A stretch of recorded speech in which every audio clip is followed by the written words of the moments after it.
আসসালামু আলাইকুম। আমি জয় বলছি।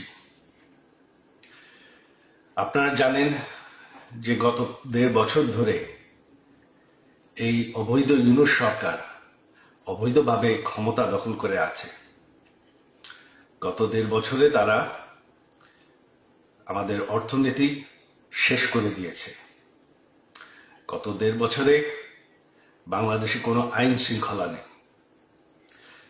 যত জঙ্গিদেরকে আমাদের আওয়ামী লীগ সরকার গ্রেফতার করেছিল তাদেরকে তারা জেল থেকে ছেড়ে দিয়েছে।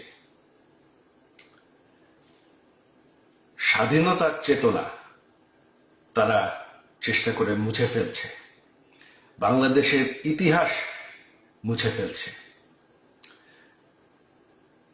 তারা বঙ্গবন্ধু বাসা, যেই বাসা, সেই ঐতিহাসিক ৩২ নম্বর বাসা যেখান থেকে আমাদের স্বাধীনতা ঘোষণা হয়, সেই বাসাকে তারা ধ্বংস করে ফেলেছে। আর সবশেষে তারা এখন জামাতি রাজাকারদের হাতে দেশটাকে তুলে ধরার চেষ্টা করছে। এখন রাজাকাররাই ক্ষমতায়। এখন তারা চেষ্টা করছে বঙ্গবন্ধুর কন্যা প্রধানমন্ত্রী শেখ হাসিনাকে বিরুদ্ধে অবৈধভাবে আইন বদলায়, মিথ্যা মামলায় গায়ের জোরে সাজা দিতে। তাতে কোনো লাভ হবে না। তবে আমাদের দেশের ভবিষ্যৎ এখন অনিশ্চিত। দেশটাকে রক্ষা করতে হবে।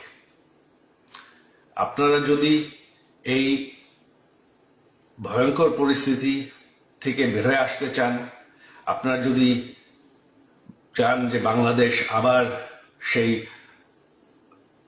উচ্চ অর্থনীতিতে পরিণত হতে থাকুক, আপনারা যদি চান যে বাংলাদেশে আইন শৃঙ্খলা থাকে, বাংলাদেশে জঙ্গিবাদ না থাকে, বাংলাদেশে রাজাকাররা যাতে ক্ষমতায় ফিরে না আসে, যাতে আমাদের স্বাধীনতার যুদ্ধ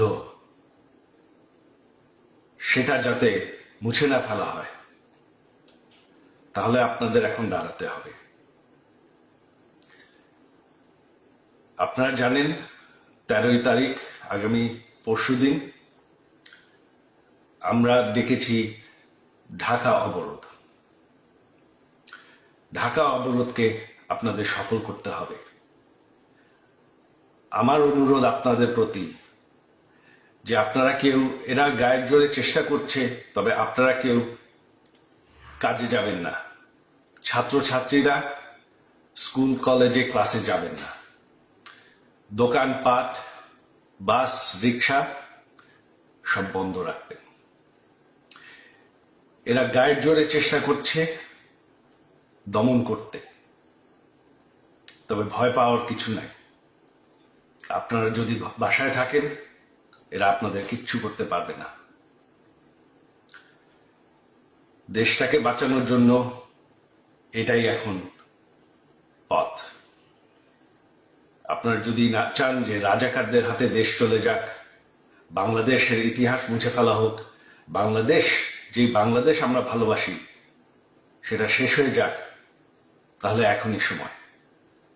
এই অবৈধ সরকারের আর বেশি